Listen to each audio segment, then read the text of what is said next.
The CBN has launched the 100 for 100 policy on production and productivity (PPP) targeted at private companies who have a project to fund and can apply for as much as 5 billion naira under the scheme. The CBN is prepared to select 100 private sector companies with projects that have the potential to significantly increase domestic production and productivity, reduce imports, increase non-oil exports, and overall improvement in the foreign exchange, generating. Recently, the Apex Bank disbursed a total of 23.2 billion naira to 28 companies whose projects were selected for funding in the first tranche. We'll explore this, the policy and how it will affect the Nigerian economy.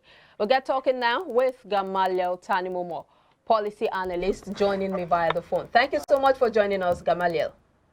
Thank you for having me. Good morning. Good morning to you and Happy New Year. Same to you. Happy New Year to you and the team as well. Yeah, well, the Apex Bank says it will set up comprehensive, regular monitoring of specific benchmarks and key performance indicators, that's KPIs, for selected companies. Let's look at some of the indices and some of the factors they would be looking out for. They would be looking out for the rate of growth in production output, increase in capacity utilization, increase in export volume, increase in export value, decrease in industrial raw material import volume, decrease in industrial raw material import value, increase in the number of jobs generated, and so on and so forth. But do you see the CBN duly monitoring these indices? We see that there are a lot of indices and criteria listed out here for a company or for private companies to qualify for these funds. Do you see the CBN duly monitoring this? Okay, thank you for having me, and good morning, Lagos, Nigeria, and to all our listeners, irrespective of where you're coming from, listening from rather. So, because the CBN is the Apex Bank, I think they have all the structures and mechanisms to make it happen. So I do not have a problem with that. You know, having the structures and policies to get something done is different from having the willpower or having the whatever it takes to monitor and ensure that it is done the way it should be. I was coming to that. Okay. Because of course we also need to put these things in perspective. We all know that the problem of this country is usually about the political will. So when we say we want to do this, the question is, beyond the rhetorics and the media vibes and all of that, can we follow through? So yes, we have the structure, the CBN is a repository of data, but like you rightly pointed out, the question is, we have the will to follow through. So it's about the will, and I think that if we are true and we are honest with this, so that it doesn't become like every other policy that the CBN is turning out, we should be able to get the desired results. Now, what are the chances of politicizing? You know, we've talked about the political will and, of course, ensuring that it is being implemented the way it should be. But what are the chances of politicizing or doctoring the process and maybe giving the funds to government allies and cronies as against those who really need these funds? So, again, that is one of my concerns as a business analyst, to say that. So, the first thing we heard was that the CBN has disbursed a total of 23.2 billion to 28 companies in the maiden batch of its newly introduced 100 for 100 policy for production and productivity initiative. So the question is, what is the criteria for shortlisting these 100? Well, they already listed out the criteria, some of which I mentioned at the beginning of the show. Okay, so the question is there some form of objectivity? I hope we're not going the federal character way and saying that this. So let's give the CBN the benefit of the doubt, and let's see what is going to happen in the subsequent editions. That's number one. Number two is, since some of these companies are in public domain, let's also check them out and see how they will fare after this. So you're saying Nigerians, sorry to butt in. You're saying Nigerians should also take that pain of checking out these companies? Yes. So what I'm saying is, for example, if we are giving X Nigeria Limited this amount of money, we're able to check X Nigeria Limited out online and see that they have a presence. Possibly, maybe we can do some independent assessment, and which is what I have expected the CBN to do. Appoint an independent observer or consultancy company to ensure that people follow through, because we've heard cases of funds are being disbursed and they are diverted to some other ends and all of that. But as it is, let's wait and see how this goes. Well, analysts have noted that with this long list, that's the requirement, only a few companies that probably don't need the money will qualify. And the greater danger of the selected companies sinking into deeper debt is highly possible, especially when you look at the real challenges of lack of adequate public power supply, forex, multiple taxation, bad roads, security, and even the ease of doing business.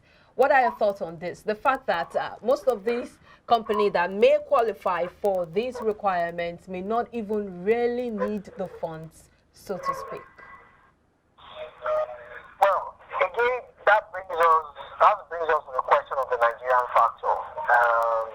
Those are my fears. Those are my worries. And since we do not have a government that really, permits me for my choice of words, lacks the sense of accountability, who likes like an emperor, we're going to have those issues. And those are the issues that you have mentioned, bad loans, and all of that. But we can only speak, we can only advise the government. Government is the alpha and omega, and I'm sure that they decide what they want to do per time. But I would have expected that the CBN appoint a consultant or some independent person to ensure that these funds are used for the purposes to which they were given, they didn't end up as bad news, they are repaid, and then so that this cycle can go on and on for as long as these funds are there.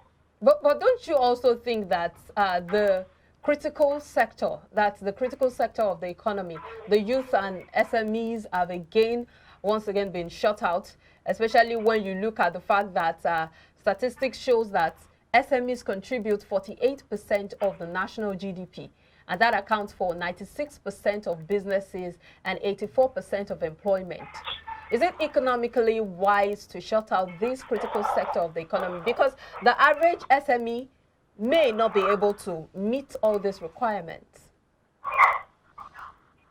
Yes, I'm sure that the CBN has its reasons for targeting companies at the highest point of the economic ladder for these purposes.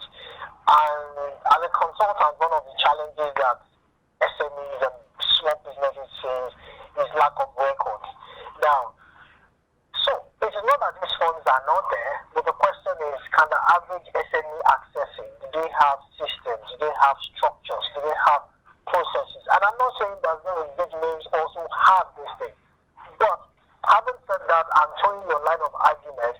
I'm sure that the CBN has several other support or economic vehicles, initiatives. Maybe what we can clamor for is rather than make it 100 for 100, we can say give SMEs maybe a 20 slot, a 10 slot, so that they can further add value to the economy. But if you look at it broadly speaking, I think that what they're doing is strategic, and hopefully looking at it from tax purposes, you give these guys money, they pay intensely, they do this, they do that. So it's going to be not a one-line-fits-all argument if you look at it. Yes. It is really a brilliant initiative if you look at it, actually. That's in the general overview. But the big question is, will it get to the people who really need it? And that's the question a lot of Nigerians are asking, saying that they are hoping that this wouldn't go the same way every other interventions and CBN funds have gone, and that it will be accessible to those who really need it. But when you look at this requirement, one begins to wonder what aim or what objective the CBN is hoping to achieve. But another question is the question of how businesses in Nigeria will not need to import some form of machineries or products to enhance production of any innovative ideas that will boost the economy. Because one of the criteria, or one of the requirements that the CBN has put as a caveat is that they want to reduce importation. How do you see this working out? So that is a long call, and I do not know how realistic that is. So we want to reduce importation. The question is, do you have the infrastructure to accommodate the sort? How have you empowered local production? Do we have power? I mean, for a country of over 200 million people, we are still struggling with 4,000 megawatts. That is grossly inadequate. Insecurity is there, etc., etc. So I don't think that argument is valid, because if you give me money, the chances are that I'm going to go and import some of these things. So charity should be done from home, which is what I would have expected, that a chunk of this money will be given to MSMEs. MSMEs can provide for local substitute or local consumption, and of course the big guys will now take from SMEs. So that's going to be a value chain, because as it is, you give me money, I go outside the country, I take foreign currency devaluation, capital flight, etc., etc. So I would have expected that there's a loop in what the CBN is doing. Empower MSMEs, MSMEs by way of upward integration, provide support to the big companies, and then the fund is a revolving fund in the system, not outside the system. That is what I would have expected. Well, 28 companies have already benefited, or are set to be the first to benefit from this particular project. That's a total of 23.2 billion naira. How do you see this going? What are your thoughts? What are your predictions? Okay, can you please take that again? Looking at the first tranche of money, that's 23.2 billion naira going to fund projects for 28 companies. What do you foresee? How do you see this going? Well, I do not expect that there won't be little issues here and there, learning curve, etc., etc. But let's see how it goes with this first 28 companies. Let's see how well they will fare. Because for me, it's like an experiment, a guinea pig. We need to see how well the CBN handles this, because everybody is watching to